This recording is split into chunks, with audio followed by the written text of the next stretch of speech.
Dear students, a very good morning to you all. Now, today I am trying to link myself to the students of BA Part 1 English Honours with this system of e-content teaching. Today, I have a very good mind to discuss with you one of the greatest poems written by one of the mightiest signatures of English literary world, that is Matthew Arnold, and that particular poem, that great poem, is The Scholar Gypsy. Matthew Arnold was born in 1822 and he left for his heavenly abode in 1888. He was a man of multifaceted personality. He was a versatile genius. At the same time, he was a prolific writer. A prolific writer is he who writes more and more and many more and more. So he has written a lot. He was a poet. He was a great prose writer. He was a great critic. As a poet, he has written so many poems. Among them, some of the poems are here on the whiteboard. These poems are, I should read for you, I must read these poems for you. The Straight Reveller, Quiet Walk, The Scholar Gypsy, Sohrab and Rustam, Dover Beach, Thyrsis, The Last Word, Rugby Chapel, and so on and so forth. As I have told you, he was a prose master also, he was a literary critic also. So in the field of prose writing or in the field of literary criticism, he has contributed a lot, and for this, the field of literary criticism will always be indebted to Matthew Arnold, and these works, as are mentioned on the board, and I must read these for you, are Literary Criticism, Essays in Criticism, On the Study of Celtic Literature, Culture and Anarchy, Literature and Dogma, God and the Bible, and so on and so forth. Dear students, we have to focus here upon Matthew Arnold as a poet, and particular we have to judge him, or we have to go through his merits as a poet in the particular reference to his poem, that is The Scholar Gypsy. This means I have to say that here we have to go through his poem, that is The Scholar Gypsy, which is an elegy. A Scholar Gypsy is an elegy, and in elegy it is a pastoral elegy. Now the question might come or might arise in your mind, what do we mean, or what do we mean by elegy? What is an elegy? Elegy कहते किसको है? तो dear students, dear friends, in the elegy in Hindi means शोक गीत. This means elegy is that particular literary work which is written at the loss of or at the death of something or someone very much near and dear. It is a pastoral elegy just because the poem or the poet talks about the country area. In literature, country means village area. So here we find the description of country area. Here we find the description of pastures, P-A-S-T-U-R-E-S, pastures, meadows, fields, sheep, shepherds, nature, forest, moors. So all these are the features of pastoral elegy, and since all these things we find in this particular poem, therefore in elegy this is pastoral elegy. Here, the poet mourns, M-O-U-R-N-S, mourns मतलब शोक मनाना, दुख व्यक्त करना, at the loss of a scholar. At the same time, he is expressing his sorrow for the loss of the 17th century, because he finds that particular century in comparison to modern age was very much peaceful. The life was much better at that time. Life was much more congenial at that time. Life was flowing easily at that time. There was less tension. And in modern age, life has gone very tough. It is not an easy task to survive in this age. It is an age of hurry. It is an age of divided aim. It is an age where people do not know what for they are living, what for are they working. So such a critical stage, such a critical life people are living in this age, and this was not the condition at that particular time. So here the poet Matthew Arnold is mourning two things. One, the loss of the scholar, and the other, the loss of that particular peaceful age of 17th century. This poem has been taken from Mr. Glanvill's Vanity of Dogmatizing. It means the source for this poem has been a poem named Vanity of Dogmatizing, which has been written by Glanville. Glanville has written this particular poem in 1661. This Vanity of Dogmatizing has been written in 1661, whereas the Scholar Gypsy was published in 1853. Matthew Arnold got a chance to go through the poem that was Vanity of Dogmatizing written by Glanville, and he got very much impressed by that particular poem written by Glanville, and he bases the Scholar Gypsy on the theme of that particular poem, that is Vanity of Dogmatizing, but with a change. As I have told you, both the poems, that means Vanity of Dogmatizing and the Scholar Gypsy, talks about a scholar. Both the poems talks about a scholar reading or having his education at the University of Oxford. In both the cases, the scholar was poor, but he was very talented. He was a promising student. He was a promising student, very talented, very intelligent, but he was poor. There was poverty. He was reeling in his life in poverty. And because of or due to the poverty, he was not in a position to carry on his study.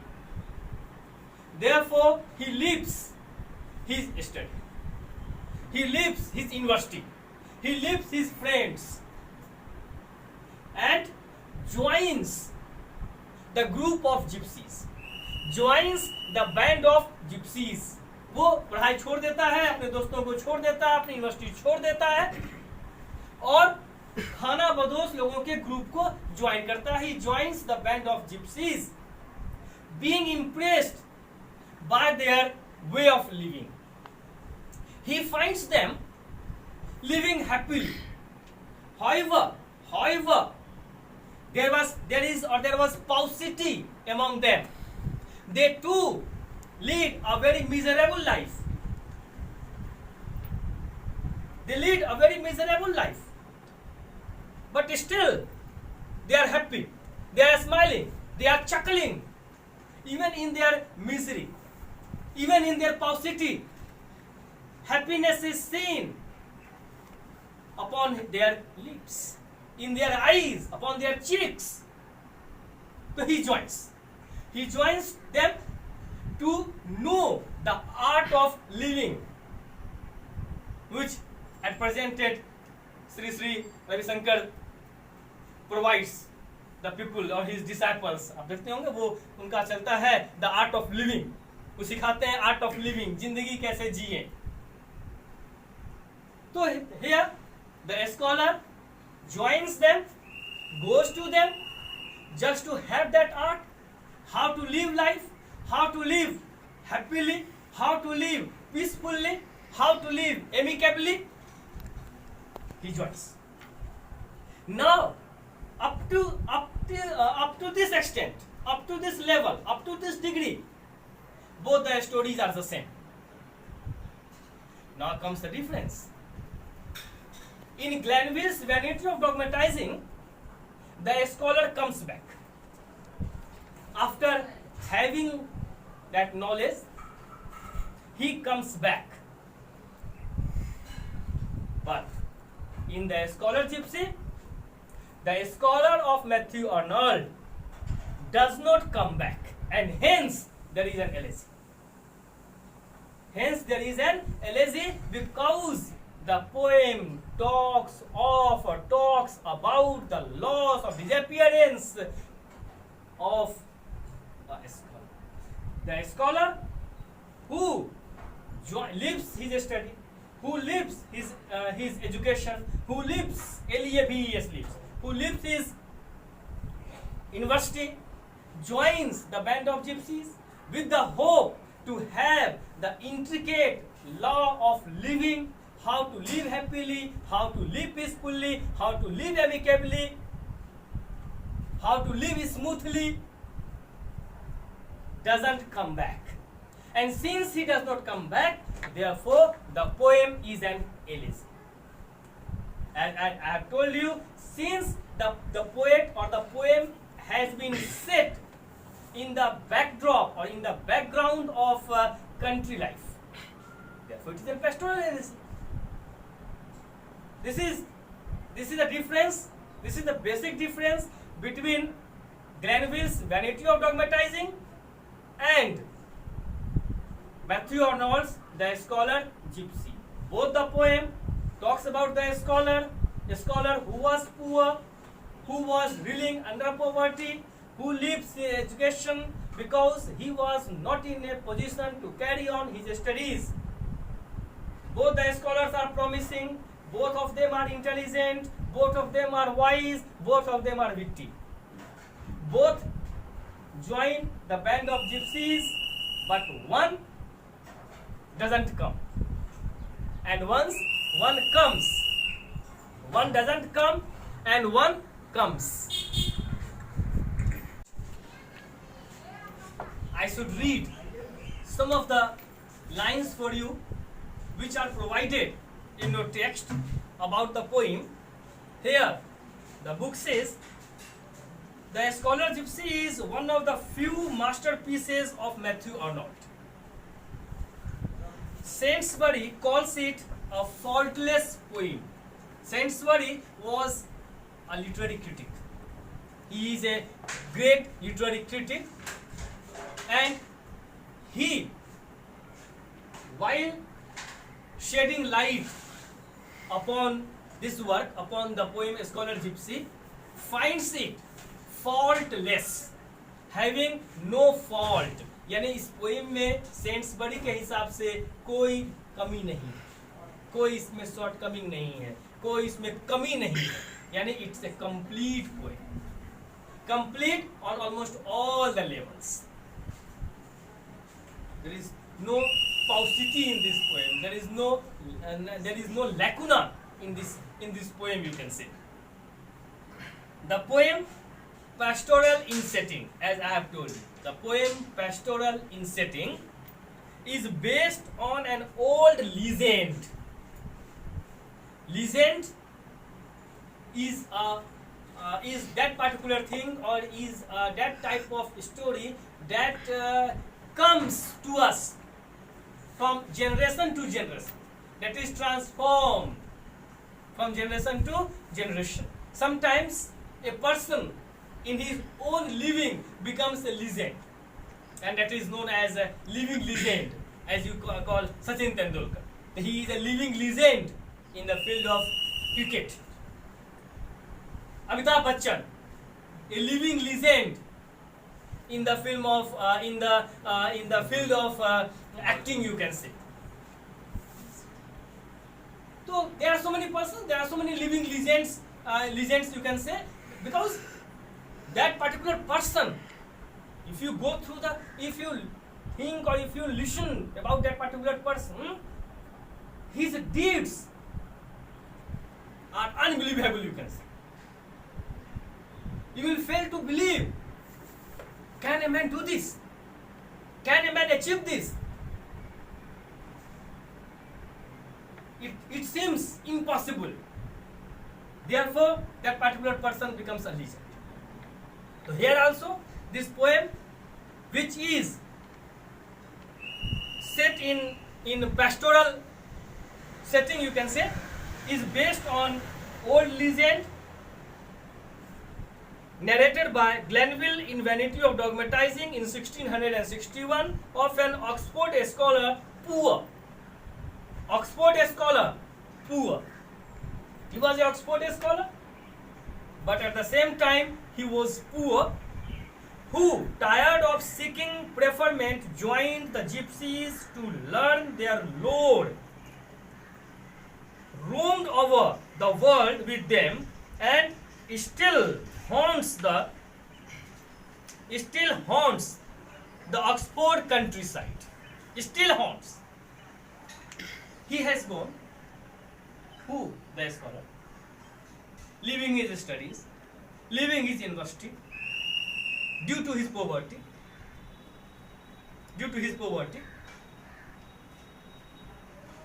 but he doesn't come back. There is no information regarding him.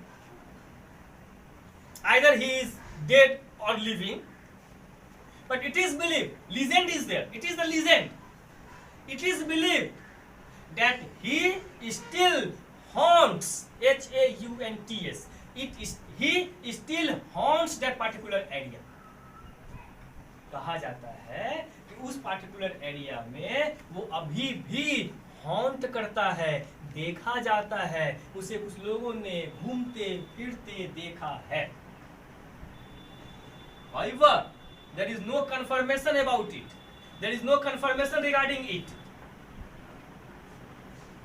These are सुनी सुनाई बातें from one's mouth to other mouth, from one ear to other ear.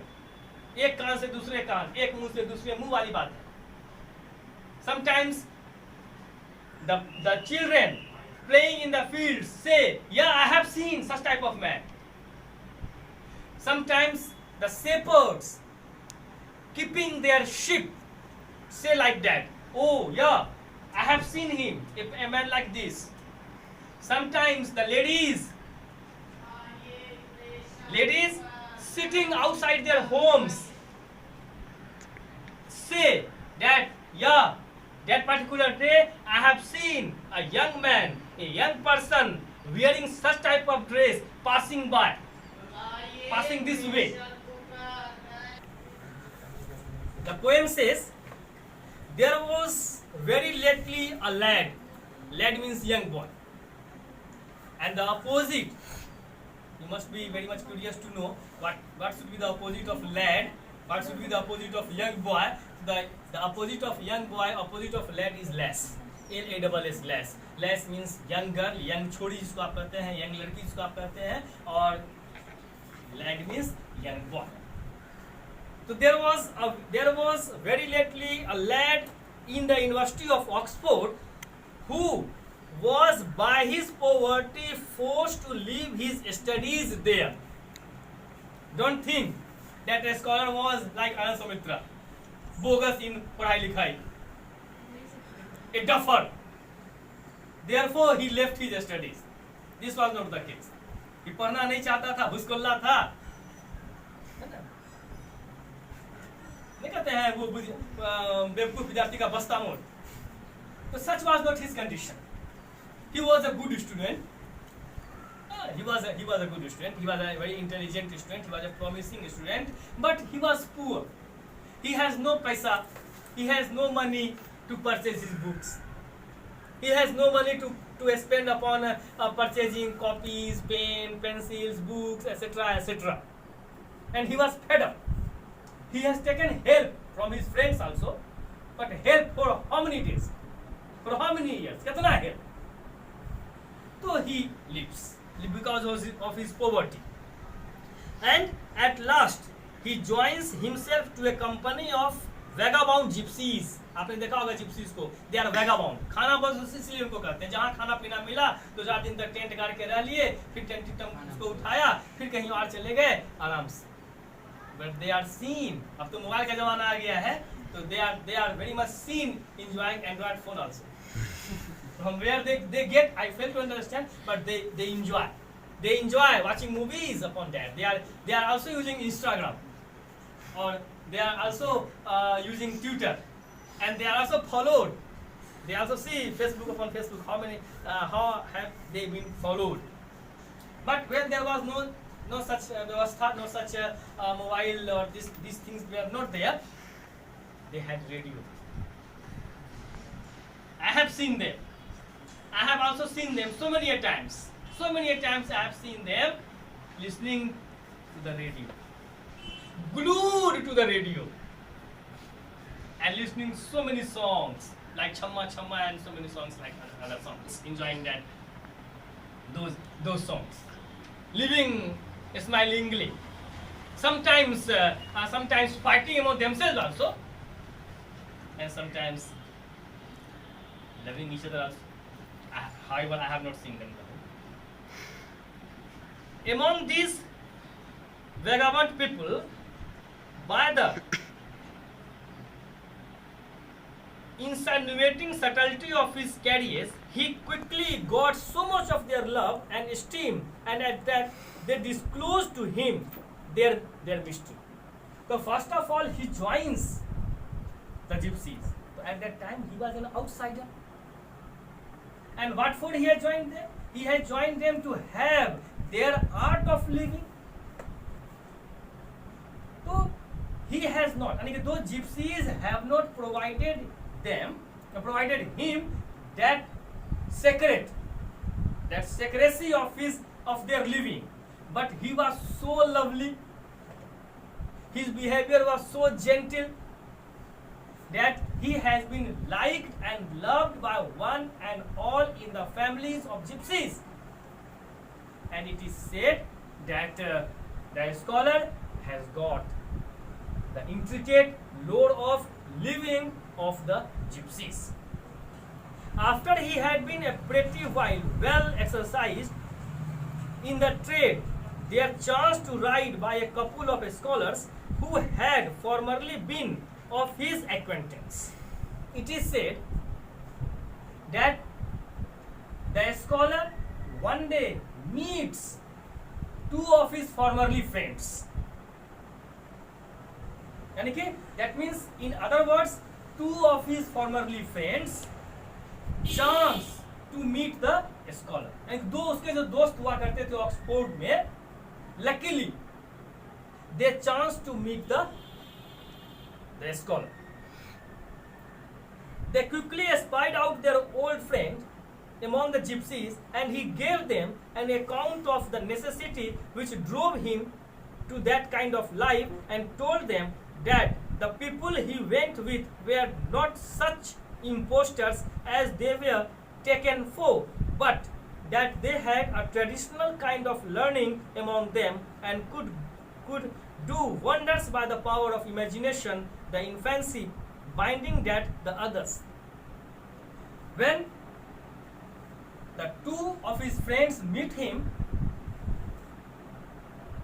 a discussion takes place between them, and in that discourse or in that discussion, the scholar tells them that these people with him he is spending his life at present, or with whom he is living, are not the imposters, are not the villains, are not the wicked persons as they are being considered, जैसा कि इनको माना जाता है, जैसा कि इनको कहा जाता है, जैसा कि इनके बारे में कहा जाता है. This is not the case. This means, no doubt, they are traditional people. They believe in tradition. They believe in traditional things because they think it is because of their gluing to tradition they are successful in living their life with peace and amity. That he himself had learned much of their art, and who he had compassed the whole secret, he intended, he said, to leave their company and give the world an account of what he had learned. At that time, the scholar also tells or suggests, or rather promises, you can say. The scholar promises to them, to his friends, that presently he has not learned everything from them. He is trying to learn. He has learned a little. He is trying to learn more and more. The particular day or the very day he succeeds in getting what he wants to get from them, or he succeeds in learning their art of living completely, he will leave them. He will leave their world. And he will come back. He will come back to the world of theirs. He will come again. He will come back again to the world he has left with an objective, with a purpose. And what will be the objective? What would be that particular purpose? Just to teach the people living in this world that particular art of living of the gypsies, so that they might change their lifestyle. They might make their life as happy, as comfortable, as tasty, as sumptuous, as delicious as that of the gypsies. This was the objective. This was the very objective behind the mission of the scholar who is trying to have the knowledge of the intricate art of living of the scholar. But unfortunately, in the story of Matthew Arnold, in the poem of the scholar gypsy, that particular scholar doesn't come back. Therefore, as I have told you, this poem is an elegy, and since it is being told by the people living in that area, that the scholar haunts that particular place, the poet is here in the search of the scholar. The poet is searching. He is looking for the scholar. And in that search of his for the scholar, he takes help from the shepherd, from the people who are living in that particular area. Since that particular area is inhabited by the shepherds. Therefore, it is but natural for the scholar to take help from them. Clear? Any? Now, so dear students, in a nutshell, I have tried to discuss with you the summary of the Scholar Gypsy. I have told you its source. Its source is Glanville's Vanity of Dogmatizing. It has been written by Matthew Arnold. Matthew Arnold is a Victorian poet. He is a Victorian writer. The poem talks about the scholar